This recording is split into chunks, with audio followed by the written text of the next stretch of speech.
ربنا هب لنا من ازواجنا وذرياتنا قرة اعین واجعلنا للمتقین اماما۔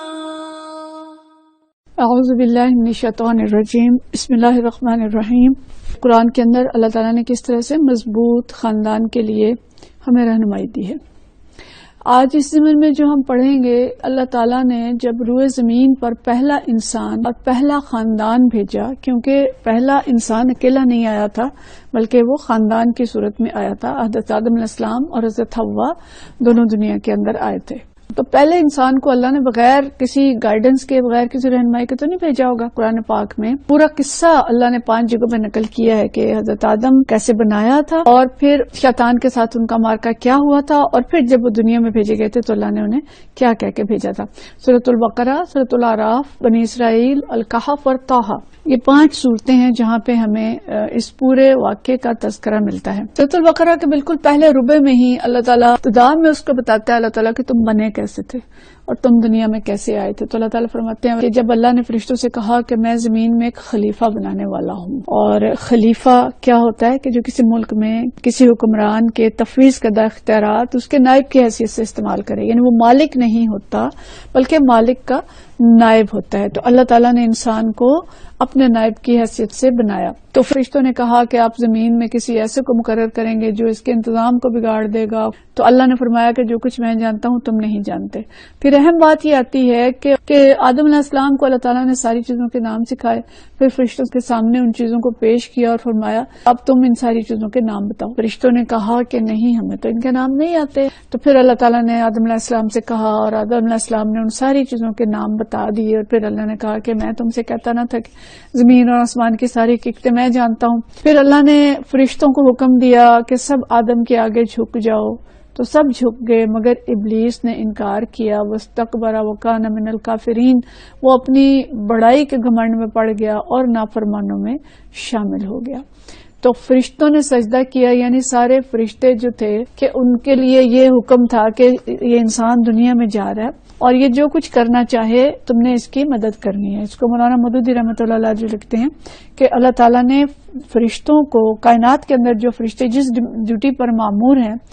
انہیں حکم دیا کہ تم مسخر ہو جاؤ انسان کے لیے۔ انسان نیک کام کرنا چاہے، صحیح کام کرنا چاہے تم نے مدد کرنی ہے، غلط کرنا چاہے کچھ بھی ہو تم اس کو موقع دینا، کہ اس کو سب اختیارات ہم دے رہے ہیں، اس کا ٹیسٹ ہے۔ تو مطلب یہ ہے کہ انسان کے لیے ہر طرح سے چوائس ہوگی کہ وہ جو کرنا چاہے وہ کرے، اختیارات کا غلط استعمال کرے یا صحیح کرے، لیکن کل کو اس کو ہمارے پاس واپس آنا اور پھر ہم دیکھ لیں گے۔ پھر اللہ تعالیٰ نے آدم علیہ السلام سے کہا کہ آپ اور آپ کی بیوی دونوں جنت میں رہیں، جو چاہیں کھائیں، لیکن ہم سب کو معلوم ہے کہ ایک درخت کے بارے میں منع کر دیا کہ وہ اس کا پھل نہ کھائیں، لیکن وہ شیطان کی ترغیب میں آ گئے اور انہوں نے اس درخت کا پھل کھا لیا۔ اب ہمارے لیے اگلا حصہ زیادہ اہم ہے، جس میں اللہ تعالیٰ فرماتا ہے کہ ہم نے حکم دیا کہ اب تم سب یہاں سے اتر جاؤ، تم ایک دوسرے کے دشمن ہو۔ یعنی انسان کا دشمن شیطان، اور شیطان کا دشمن اصولاً انسان ہے، اگرچہ اسے یاد نہیں ہے کہ شیطان میرا دشمن اور میں اس کا دشمن ہوں۔ اور اللہ نے فرمایا کہ تمہیں خاص وقت تک زمین میں ٹھہرنا اور وہیں گزر بسر کرنا ہے۔ پھر آدم علیہ السلام نے اپنے رب سے چند کلمات سیکھ کر توبہ کر لی، اللہ تعالیٰ نے ان کو معاف کر دیا کیونکہ بڑا غفور رحیم ہے۔ شیطان تو اکڑ گیا تھا نا، اب اصل میں تو بھیجا جانا زمین پہ تھا، یہ کوئی سزا کے طور پہ نہیں تھا بلکہ بنایا ہی اس لیے تھا، انی جاعل فی الارض خلیفہ، کہ تم سب یہاں سے اتر جاؤ، میں تمہارا مالک ہوں، خالق ہوں، رب ہوں، میری طرف سے جو ہدایت تمہیں پہنچے، جو کوئی اس ہدایت کی پیروی کرے گا اس کے لیے کسی خوف اور رنج کا موقع نہیں ہوگا۔ دنیا اس وقت بدامنی کا اور فساد کا شکار ہو چکی ہے، تو اللہ نے کہا تھا کہ اگر میری ہدایات پہ چلو گے تم دنیا میں امن، چین اور سکون کے ساتھ رہو گے۔ مطلب یہ ہے کہ اللہ تعالیٰ نے دنیا میں جب بھیجا تو اندھیرے میں نہیں بھیجا، بالکل ہدایات دے کے بھیجا، اور اس کے بعد اس ہدایات کے سلسلے کو قائم رکھا نبی کریم صلی اللہ علیہ وسلم کی تشریف آوری تک، کیونکہ آپ آخری نبی ہیں، اور اس کے بعد اس ہدایت کو قرآن کی صورت میں تا قیامت محفوظ کر دیا۔ اور یہ وہ یوزر مینول ہے انسانوں کی ہدایت کے لیے کہ تم دنیا میں جا رہے ہو، شیطان تمہارے ساتھ ہے، تمہیں بہکائے گا، ترغیبات دے گا، لیکن تم نے میری ہدایات پر عمل کرنا ہے، کرو گے تو تمہارے لیے کوئی خوف اور غم نہیں ہوگا۔ اور فرمایا کہ جو میری ان ہدایات کو قبول کرنے سے انکار کریں گے اور جھٹلائیں گے، والذین کفروا وکذبوا، تو وہ دوزخ میں جانے والے لوگ ہوں گے جہاں ہمیشہ رہیں گے۔ یعنی یہ نسل انسانی کے حق میں ابتدا سے لے کے آخر تک اللہ تعالیٰ کا قیامت تک کے لیے یہ فرمان ہے کہ انسان کا کام خود راستہ تجویز کرنا نہیں ہے، بلکہ بندہ اور خلیفہ ہونے کی حیثیت سے وہ اس چیز پر مامور ہے کہ اس راستے کی پیروی کرے جو اس کے رب نے بنانے والے نے اس کے لیے تجویز کیا ہے۔ اور یہ راستہ یا تو وحی سے معلوم ہوتا ہے کہ کسی کے اوپر ڈائریکٹ وحی آئے،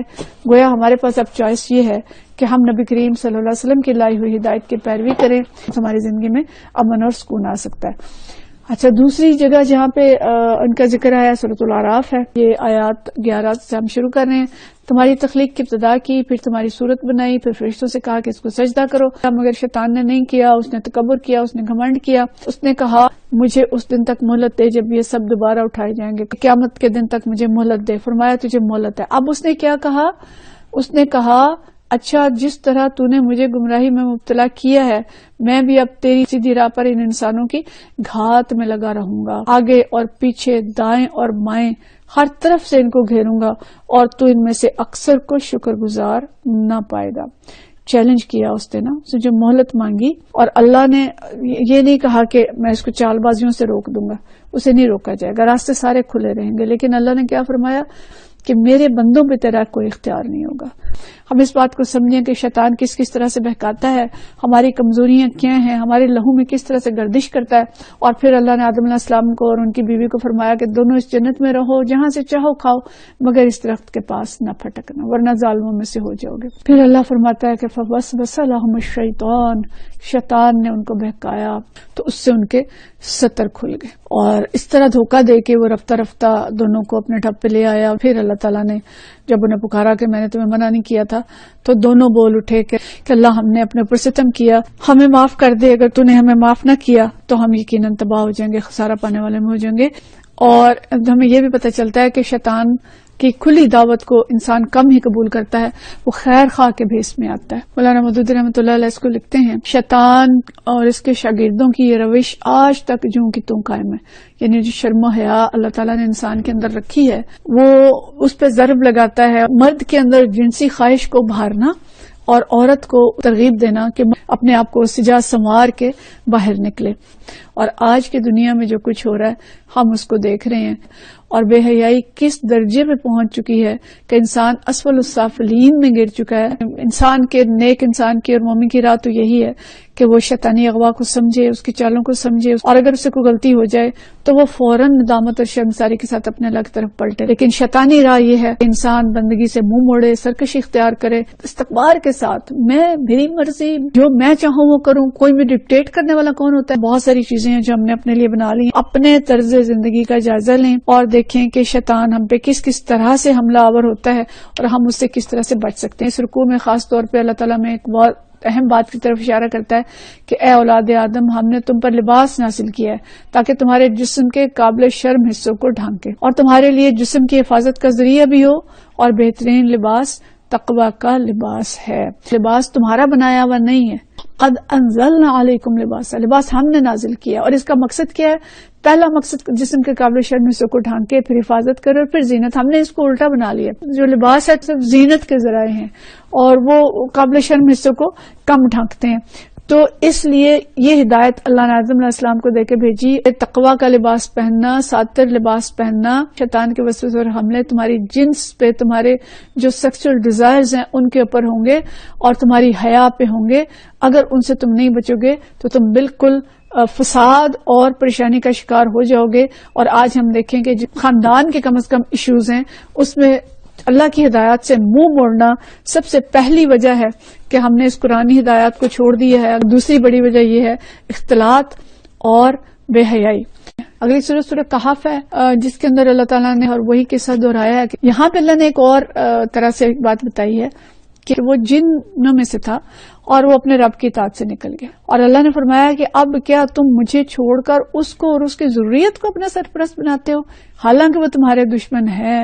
اور بڑا ہی برا بدل ہے جسے ظالم لوگ اختیار کر رہے ہیں۔ کیا عورتیں جھنڈے لے کے کھڑی ہیں، انہیں تو پتہ ہی نہیں کہ اللہ نے انہیں کیا کیا حقوق دیے ہیں، اور مرد جو ہیں وہ بالکل جاہلانہ طرز عمل اختیار کیے ہوئے ہیں کہ عورت کے ساتھ جیسا سلوک ہونا چاہیے، جیسے نبی کریم صلی اللہ علیہ وسلم نے بتایا تھا، ویسا تو نہیں کر رہے۔ تو اس کو اللہ نے شرک قرار دیا کہ یہ شرک ہے کہ مجھے چھوڑ کے تم اس کی اطاعت کر رہے ہو، اس کے نظام پہ چل رہے ہو، یہ عملی شرک ہے۔ اور اللہ کہتا ہے کہ نہ میں نے زمین اور آسمان پیدا کرتے وقت انہیں بلایا تھا، نہ خود ان کی اپنی تخلیق میں انہیں شریک کیا تھا، تم انہیں کیوں شریک بنا رہے ہو؟ یہ وہ کیسے تمہاری بندگی کے مستحق بن گئے؟ بندگی کا مستحق تو صرف میں ہوں، اللہ ہوں، خالق ہوں۔ وہ جو تمہیں ترغیبات دیتا ہے، خواہشات نفس پہ ابھارتا ہے، مادیت پہ ابھارتا ہے، فری سیکس پہ ابھارتا ہے، LGBTs بننے پہ ابھارتا ہے، وہ تمہیں اپنی مرضی کرنے پہ ابھارتا ہے، تو تم اس کی اطاعت پہ چل رہے ہو اور تم بھول جاتے ہو کہ تم کسی اللہ کے بندے ہو اور تمہیں اس کی طرف واپس پلٹنا ہے۔ اور اہم ترین بات کہ ہم نے اس قرآن میں لوگوں کو طرح طرح سے سمجھایا،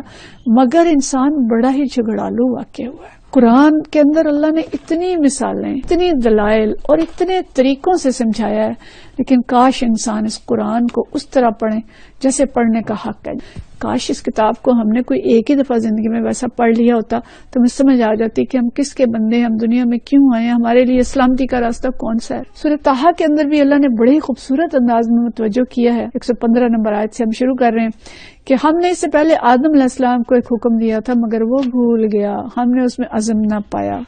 کیا بھول گئے؟ انسان بار بار یاد دہانی کا محتاج ہے۔ آدم علیہ السلام بھول گئے کہ اللہ نے کہا تھا کہ شیطان کی بات نہ ماننا۔ پوری نوع انسانی اس بات کو یاد رکھے کہ یہ قرآن وہ بھولا ہوا سبق ہے جو آدم علیہ السلام بھول گئے تھے، اور اللہ نے یاد کراتے رہنے کا وعدہ کیا تھا۔ لیکن اب تمہاری کامیابی کا انحصار بالکل اس چیز پہ ہوگا کہ تم اپنی غلطی تسلیم کر کے اس کتاب کی طرف رجوع کرتے ہو کہ نہیں کرتے۔ اور یہاں ایک اور پہلو سے اللہ نے کہا کہ شیطان نے ان سے کہا کہ میں بتاؤں آپ کو وہ درخت جس سے ابدی زندگی حاصل ہو جائے گی، تو اس ابدی زندگی کے لالچ میں آ کے انہوں نے پھل کھا لیا، اور اس کا نتیجہ پھر کیا ہوا کہ تو انہوں نے توبہ کر لی، اللہ نے انہیں معاف کر دیا اور انہیں برگزیدہ کیا۔ لیکن پھر ساتھ ہی اللہ نے فرمایا کہ ٹھیک ہے دنیا میں جاؤ، لیکن تم دونوں ایک دوسرے کے دشمن ہو۔ اہم ترین اس رکوع کی آیت ہے وَمَنْ أَعْرَضَ عَنْ ذِكْرِي، جو میرے ذکر سے منہ موڑے گا کہ اس کے لیے دنیا کی زندگی تنگ ہوگی اور قیامت کے روز ہم اسے اندھا اٹھائیں گے۔ یہ یاد دہانی، یہ قرآن جہاں بھی اللہ نے آدم علیہ السلام کو بھیجا ہے اس قرآن کا ذکر کیا ہے کہ میں تمہیں کتاب دے رہا ہوں، تمہیں ذکر بھیج رہا ہوں، اگر مان جاؤ گے تو دنیا میں تمہاری زندگی بہت خوبصورت ہوگی، نہ مانو گے تو دنیا کی زندگی تنگ ہوگی۔ اللہ کے ذکر میں ہی اطمینان ہے۔ دنیا کا سب سے ترقی یافتہ ملک اس وقت جاپان ہے،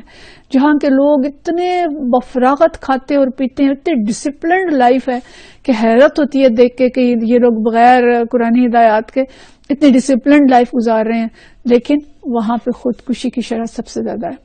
کہ وہ سکون ان کی زندگی میں نہیں ہے جو اللہ نے یہاں فرما دیا تھا کہ جو میرے ذکر سے منہ موڑے گا اس کی زندگی تنگ ہوگی اور روز محشر وہ اندھا اٹھایا جائے گا کہ تم نے دنیا کے اندر میرے ذکر سے منہ موڑا اور یہاں سے اس کی طرف سے اندھے بن گئے تھے، اسی طرح آج تو بھی بھلایا جا رہا ہے۔ اور اگر ہم اصول اس میں نکالیں تو 3-4 اصول ہمارے لیے بنتے ہیں، وہ ہم پڑھ کے اپنی بات کو ختم کرتے ہیں۔ پہلی بات یہ پتہ چل رہی ہے کہ اللہ نے مکمل ہدایات کے ساتھ انسان کو دنیا میں بھیجا اور انسان کو خاندان کی صورت میں بھیجا، اور پہلا انسان نبی بنا کے بھیجا، عام انسان نہیں بھیجا۔ دوسری اہم ترین بات ہمیں پتہ چلتی ہے کہ انسان اور شیطان کا معرکہ ازل سے ہے، جب سے انسان بنا ہے تب سے ہے اور ابد تک رہے گا۔ ٹیسٹ یہ ہے کہ اللہ کی ہدایات پر انسان چلتا ہے یا شیطان کی اکساہٹوں کا شکار ہوتا ہے۔ تیسری بات جو سورۃ الاعراف سے ہمیں پتہ چل رہی ہے کہ شیطان